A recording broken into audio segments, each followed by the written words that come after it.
Hello everyone, welcome to Edu Star. इस video में हम देखेंगे क्लास 10th की साइंस की बुक का chapter 6 which is first chapter of your biology portion, life processes. तो सबसे पहले तो हम ये देखते हैं कि लाइफ प्रोसेसेस क्या होते हैं।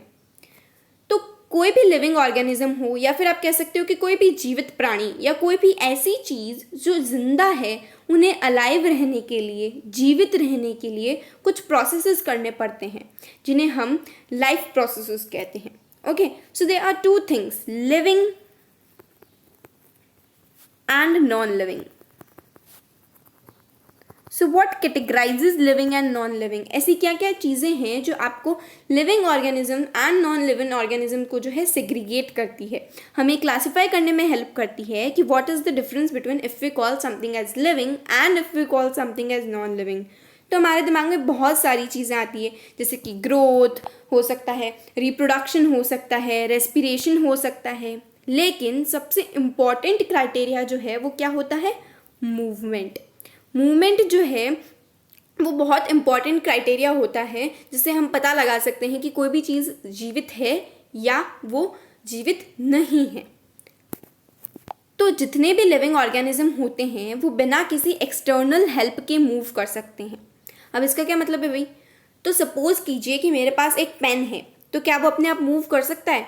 नहीं, उसे किसी एक्सटर्नल हेल्प की ज़रूरत पड़ेगी, किसी लिविंग ऑर्गेनिज्म की ज़रूरत पड़ेगी। मैं उसे उठा के इधर से उधर रख सकती हूँ, लेकिन वो खुद से तो चल के नहीं जा सकता ना। लेकिन यहीं अगर मैं एक लिविंग ऑर्गेनिज्म की बात करूँ, जैसे कि एक इंसेक्ट है, then it can move by itself, उसे मेरी हेल्प की ज़रूरत नहीं पड़ेगी, वो खुद से मूव कर सकता है। बस ये लिखा हुआ है that all the living organism, all the living things which are alive move by themselves without any external help. Point number 4. The movements in most of the animals are fast and can be observed easily, but the movements in plants are usually slow and observed with difficulty.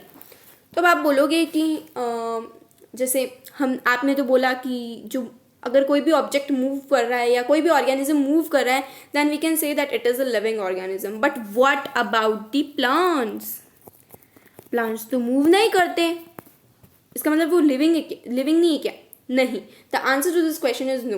Plants can also move, लेकिन वो इतना slowly move करते हैं कि हम उसे observe भी नहीं कर सकते। सिमिलरली आप ले सकते हो कोई भी unicellular organism. I know plants are not unicellular organisms, लेकिन कोई यूनिसेल्युलर ऑर्गेनिजम्स ले लो, जैसे कि हमारे पास है amoeba.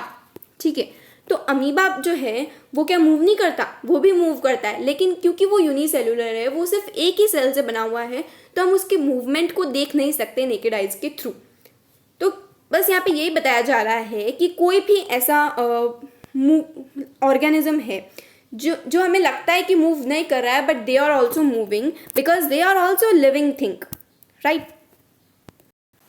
Animals can move from one place to another or they can move their body parts. For example मैं लूँ एक फ्रॉग। तो फ्रॉग जो है वो जंप कर रहा है सीधा पॉन्ड में, तो उसके लिए उसे मूव करना पड़ेगा। बर्ड्स जो है आसमान में उड़ रहे हैं, they are flying in the sky, तो उन्हें भी मूव करना पड़ेगा। एथलीट्स रनिंग, बोले तो ह्यूमन बींग्स का ही एग्जाम्पल है ये, तो कि अगर एथलीट्स जो है वो रन कर रहे हैं तो उन्हें भी मूव करना पड़ेगा। फिश ले लो यार, फिश जो है वो पानी में स्विम कर रही है, पानी में तैर रही है, तो उसे भी मूव करना पड़ेगा। हम ताली बजाने के लिए, हम क्लैप करने के लिए हमें भी तो हमारे हाथों को मूव करना पड़ेगा। सपोज कीजिए हम ब्रेथ कर रहे हैं, सपोज तो क्या करना, हम ब्रेथ कर ही रहे हैं, है ना? तो जब हम ब्रेथ करते हैं तो हमारे ब्रेस्ट भी अप एंड डाउन होते रहते हैं, तो मूवमेंट हर जगह होता है। डॉग को ले लो, अब डॉग अपनी जो टेल है उसको मूव करता है ना, तो उसमें भी क्या हो रहा है? मूवमेंट हो रहा है। तो ये सब movements, frog, bird, fish, dog, human beings, ये सब जो है इनमें मूवमेंट क्या शो कर रहा है कि वो लिविंग ऑर्गेनिज्म है, वो लिविंग थिंग है, वो अलाइव है, जीवित है। तो यही इसमें लिखा हुआ है that animals can move from one place to another और they can move their body parts. कि जो एनिमल्स होते हैं, एनिमल्स में हम भी आते हैं, ह्यूमन बींग्स भी आते हैं, ह्यूमन बींग्स को भी एनिमल की कैटेगरी में लिया जाता है। तो जो एनिमल्स है वो एक प्लेस से दूसरी प्लेस तक जा सकते हैं, मूव कर सकते हैं, वो अपने बॉडी पार्ट्स को भी मूव कर सकते हैं। फॉर एग्जांपल मैं अपने हैंड्स को मूव कर सकती हूँ, लेग को मूव कर सकती हूँ, आप लोग भी मूव कर सकते हो। तो ये सब जो मतलब एनिमल्स होते हैं, they can move their body parts, they can move them self, वो खुद भी मूव कर सकते हैं. But the plants can only move parts of their body such as leaves, flowers, shoots and roots. हम तो पूरा मूव कर सकते हैं, लेकिन जो प्लांट्स होते हैं वो उनकी या तो लीव्स जो मूव करेगी, या फ्लावर मूव करेगा, या शूट मूव करेगा, या फिर रूट मूव करेगा. सबसे बेस्ट एग्जाम्पल आपको यहाँ पे दिया हुआ है सनफ्लावर का. ठीक है, सनफ्लावर.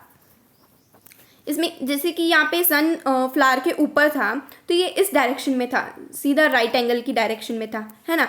जैसे ही सन इस साइड आया, राइट साइड आया, तो ये इस डायरेक्शन में हो गया. तो ये क्या हुआ, पहले ये ऐसे था, देन ये ऐसे हो गया. तो इसमें क्या हो रहा है, मूवमेंट हो रहा है. लेकिन ये इतना स्लोली होता है कि हम इसे ऑब्जर्व ही नहीं कर पाते हैं कि इसमें मूवमेंट हो रहा है या नहीं हो रहा है. Non living things which are not alive can not move by themselves. यानी कि जो नॉन लिविंग थिंग्स होती है वो खुद से मूव नहीं कर सकती. जैसा कि मैंने आपको पहले भी बताया था. एग्जाम्पल के लिए आप स्टोन ले लीजिए. अब अगर स्टोन को मूव करना है तो वो खुद से तो मूव नहीं करेगा. किसी लिविंग थिंग को, किसी भी लिविंग ऑर्गेनिज्म को जो है उस पर फोर्स डालना पड़ेगा अगर उसे हमें मूव करवाना है तो, right. The movements over very small scale as those in the molecules of living things are invisible to the naked eye. यही है, मैंने आपको बताया था अमीबा का एग्जाम्पल देके कि जो यूनिसेलुलर ऑर्गेनिजम्स होते हैं जो कि बहुत छोटे स्केल पे प्रेजेंट होते हैं, बहुत छोटे छोटे होते हैं जिन्हें हम नेकेड आइज के थ्रू नहीं देख सकते. अगर हमें उसमें उसका मूवमेंट देखना है तो हमें माइक्रोस्कोप के थ्रू देखना पड़ेगा. In fact viruses don't show any molecular movement in them until they infect some cell. And this has created controversy about whether they are living, truly alive or not. Right? Now here are some characteristics of living things. कुछ characteristics दी हुई हैं हमें ये पहचानने के लिए कि कोई चीज़ लिविंग है या नहीं है. सबसे पहले तो वो मूव करेगी. कोई भी लिविंग थिंग होगी तो वो मूव करेगी. सेकेंड इज उसे फूड की ज़रूरत पड़ेगी, यानी कि न्यूट्रिशन, फूड में जो न्यूट्रिएंट्स प्रेजेंट होते हैं उसकी ज़रूरत पड़ेगी. एयर की ज़रूरत पड़ेगी so that it can breathe. Water की ज़रूरत पड़ेगी so that it can digest its food. Living things can grow, उनमें ग्रोथ होगी. अगर कोई छोटा बच्चा होगा तो उसमें भी ग्रोथ होगी, वो बड़ा हो जाएगा कुछ सालों बाद. कोई प्लांट होगा तो उसमें भी ग्रोथ होगी. अमीबा होगा तो इवन उसमें भी ग्रोथ होगी. Living things can respond to changes around them, they are sensitive. Living things जो है वो रिस्पॉन्ड करते हैं. हर एक्शन के पीछे वो एक ना कुछ रिएक्शन देते हैं, राइट. फॉर एग्जाम्पल आप ले लो, जैसे कि मैंने इंजेक्शन लगाया किसी को, ठीक है, किसी को इंजेक्शन लगाया तो उसको क्या होगा, हर्ट होगा. उसे हर्ट होगा तो वो आह बोलेगा या कुछ भी बोलेगा, या उसे हर्ट होगा तो वो कुछ ना कुछ तो रिस्पॉन्ड करेगा. लेकिन अगर आप जाके किसी पत्थर के इंजेक्शन लगाओगे तो वो क्या रिस्पॉन्ड करेगा, क्या नहीं करेगा ना. सो लिविंग थिंग्स जो है सिर्फ वो रिस्पॉन्ड करती है because they are sensitive. Living things respire, release energy from food. इस बात का आपको ध्यान रखना है. What is the difference between respire and breathing. Breathing का मतलब होता है सांस लेना एंड छोड़ना. रिस्पायर का मतलब होता है फूड में जो भी एनर्जी प्रेजेंट है उसे रिलीज करना, ठीक है, मतलब उसे एब्जॉर्ब करना या रिलीज करना आप कह सकते हो. Living things excrete. Living things जो है वो एक्सक्रीशन का प्रोसेस करती है पूरा का पूरा, क्योंकि जो उनकी बॉडी में वेस्ट प्रोडक्ट होता है, वेस्ट मटेरियल होता है, उन्हें बाहर निकालती है, right. Living things can reproduce, they can have young ones. वो जो है रिप्रोडक्शन का प्रोसेस भी कर सकती है. तो पूरे से हमें क्या समझ में आया, summarise what are life processes कर लेते हैं एक बार. The basic functions performed by living organisms to maintain their life on this earth are called living life processes. तो ऐसे बेसिक फंक्शंस जो कि हर लिविंग ऑर्गेनिज्म को करने ही पड़ते हैं इस पृथ्वी पे जीवित रहने के लिए, उन्हें हम लाइफ प्रोसेसेस बोलते हैं. जैसे कि आप सिर्फ बैठे बैठे ये लेक्चर देख रहे हो, सिर्फ बैठे बैठे टीवी देख रहे हो, तो भी आपको लाइफ प्रोसेसेस तो करने ही पड़ेंगे. अब कुछ लाइफ प्रोसेसेस क्या होते हैं, for example nutrition, respiration, transportation, control and coordination, excretion, movement, reproduction, growth, right. इनमें से जो न्यूट्रिशन है, रेस्पिरेशन है, ट्रांसपोर्टेशन है एंड एक्सक्रीशन जो है वो हम ये चारों हम इसी चैप्टर में पढ़ने वाले हैं.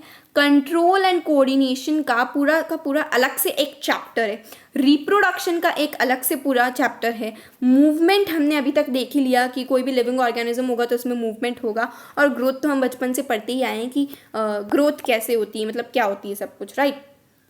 Now energy is needed for the life processes. ये जो भी हम लाइफ प्रोसेसेस कर रहे हैं ना, न्यूट्रिशन, एक्सक्रीशन, ट्रांसपोर्टेशन एंड जितने भी प्रोसेसेस कर रहे हैं मतलब हम, तो उन सब के लिए एनर्जी की नीड तो पड़ती ही है हमारी बॉडी में, राइट। और वो एनर्जी हमें कहाँ से मिलती है? फूड से मिलती है। फूड हमारी बॉडी में फ्यूल का काम करता है। जैसे कि अगर एक गाड़ी में आप जब तक फ्यूल नहीं डालोगे, जब तक आप पेट्रोल नहीं डालोगे, तो वो वर्क नहीं कर पाएगी। उसी तरह से किसी लिविंग ऑर्गेनिज्म में, किसी भी लिविंग थिंग में, लिविंग बीइंग में, अगर आप जब तक न्यूट्रिशन नहीं होगा, बोले तो फूड में से जो न्यूट्रिएंट्स प्रेजेंट होते हैं वो नहीं होंगे, then it can not also work, right. वो भी वर्क नहीं कर सकता। तो एनर्जी रिक्वायर्ड होती है हर ऑर्गेनिज्म को। और वो एनर्जी कहाँ से आती है? फूड से आती है, जो कि हम ईट करते हैं। तो ये तो था आपका बेसिक सा इंट्रोडक्शन लाइफ प्रोसेसेस का। हम फर्स्ट लाइफ प्रोसेसेस, जो कि आपका है न्यूट्रिशन, ये न्यूट्रिशन जो है वो फर्स्ट लाइफ प्रोसेस है आपका, वो हम नेक्स्ट वीडियो में देखेंगे। एकदम डिटेल में पढ़ने वाले हैं चारों लाइफ प्रोसेसेस को। अगर thank you so much. And आप जो है इस सेशन की PDF डिस्क्रिप्शन बॉक्स में लिंक दी हुई है, उससे बहुत इजीली डाउनलोड कर सकते हो। It is free of cost, try at once. Video कैसा लगा कमेंट सेक्शन में ज़रूर बताना। अच्छा लगा हो तो लाइक कीजिए, फ्रेंड्स के साथ शेयर कीजिए, सो दैट वो भी प्रिपेयर पाए अपने एग्जाम्स के लिए। And don't forget to subscribe our channel, it is the most important for more such videos. अगर आप सब्सक्राइब करोगे तो आपको ऐसी बहुत सी वीडियोज़ मिलेगी। एंड पास में जो बेल आइकन है उसे क्लिक कर दीजिएगा, so that you will get notification when ever I will upload next video. Thank you.